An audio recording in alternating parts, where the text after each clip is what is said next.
सरासर झूठा प्रचार। और मैं जो आपको बात बता रहा हूं बिल्कुल प्रमाणिक, जो साईं बाबा ने खुद ने लिखवाई। उनका चेला था गोविंद रघुनाथ राव दाभोलकर, जिसको वो हेमा पंडित बोलते थे। वो सेवा में रहता था, पढ़ा लिखा था। उसको कह करके बाबा ने अपनी जीवनी लिखवाई, पूरी पुस्तक लिखवाई, जिसका नाम है साईं सच्चरित्र, जिसको शिरडी साईं संस्थान ने प्रकाशित किया।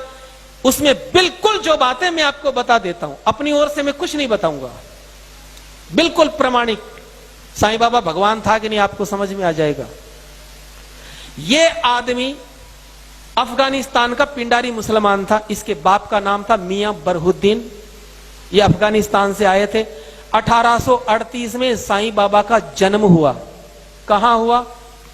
अहमदनगर की एक वेश्या, उसके पास में इसका बाप मियां बरहुद्दीन जो था, वो डकैतों का ग्रुप चलाता था हिंदुस्तान में, लुटेरों का। तो वो अहमदनगर की एक वेश्या के पास रहने लग गया। उससे 2 संतानें हुई, एक लड़की और एक लड़का। लड़के का नाम रखा चांद मियां, और यही व्यक्ति, इसको साईं बाबा अब बोलते हो। जब ये थोड़ा सा बड़ा हुआ तो झोली फैलाने का काम, फेरी लगाने का काम इसको सौंपा। 6 साल की उम्र से 12 साल की उम्र तक इसने झोली घुमाई और रेकी करता था कि कौन से घर को लूटना है। कभी आप देखते हो चद्दर घुमाते हुए, ये काम इनके पास था।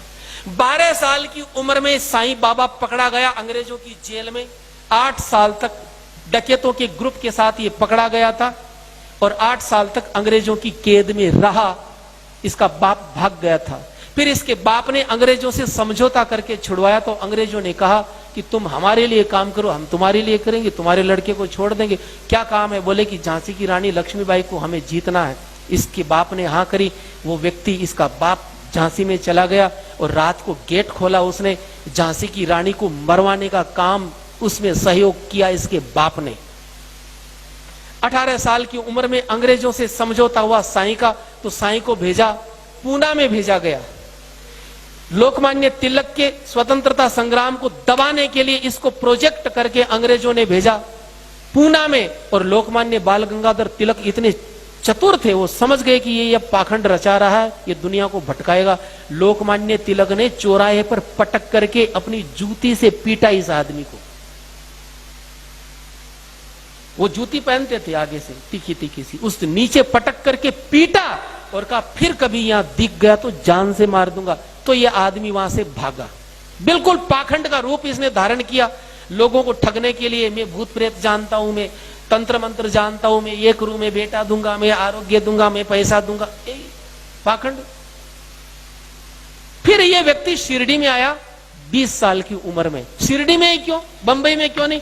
क्योंकि शिरडी में, उस क्षेत्र में संत ज्ञानेश्वर हुए थे। वहां के लोग बड़े श्रद्धावान थे, भावुक थे। तो सोचा कि मेरी दुकान चल जाएगी। वहां पर ये आदमी आया और आकर के धीरे धीरे इसने अपना अड्डा जमाया। रोज ये कुरान का पाठ करवाता। इसका शिष्य था अब्दुल बाबा, कुरान का पाठ करवाता। अपने हाथों से बकरा काट करके, अपने हाथों से बकरा काट करके चावल में मिला करके प्रसाद बांटता। कोई नहीं लेता तो गंदी गंदी गालियां देता। एक बार तो ऐसा हुआ, काका साहेब दीक्षित एकादशी के दिन उनसे बोला कि बकरा लाओ। उन्होंने कहा मैं तो ब्राह्मण हूं, तो गालियां दी। जबरदस्ती मंगवाया और बना करके उसका ब्राह्मण धर्म भ्रष्ट किया। उसको भी बोले खा। एक बार तो ऐसा हुआ, शिरडी में हैजा फैल गया। तो वहां के पंचों ने कहा कि ऐसा करो कि कोई जीव हिंसा मत करना ताकि हैजा कंट्रोल में आ जाए। सबने जीव हिंसा बंद कर दी, लेकिन इसने कहा मैं तो काटूंगा। बकरा अपने हाथों से काटता, काट करके चावल में मिला करके सबको प्रसाद बांटता। बोले मैं तो मुसलमान हूं। ये आदमी महीनों महीनों नहाता नहीं था। संडास जाने का डिब्बा, उसी से ये आदमी पानी पीता। चिलम पीता था। सन 1887 में इसको दमे की बीमारी हुई चिलम की वजह से। अपनी दमे की बीमारी ये जिंदगी में कभी ठीक नहीं कर पाया और 1918 में 3 दिन दमे का इसको अटैक आया और 1918 में दशहरे का दिन था, उस दिन ये आदमी मर गया। अब मुझे एक बात बताइए, न तो इसने कोई प्रतिभा थी, न इसमें कोई भक्ति थी, न इसका हिंदू धर्म से कोई लेना देना था। जिंदगी भर ये हिंदू देवी देवताओं को गालियां देता था। जो आपको ये साईं राम, ओम साईं, ये तो बाद में जोड़े गए केवल मूर्ख बनाने के लिए।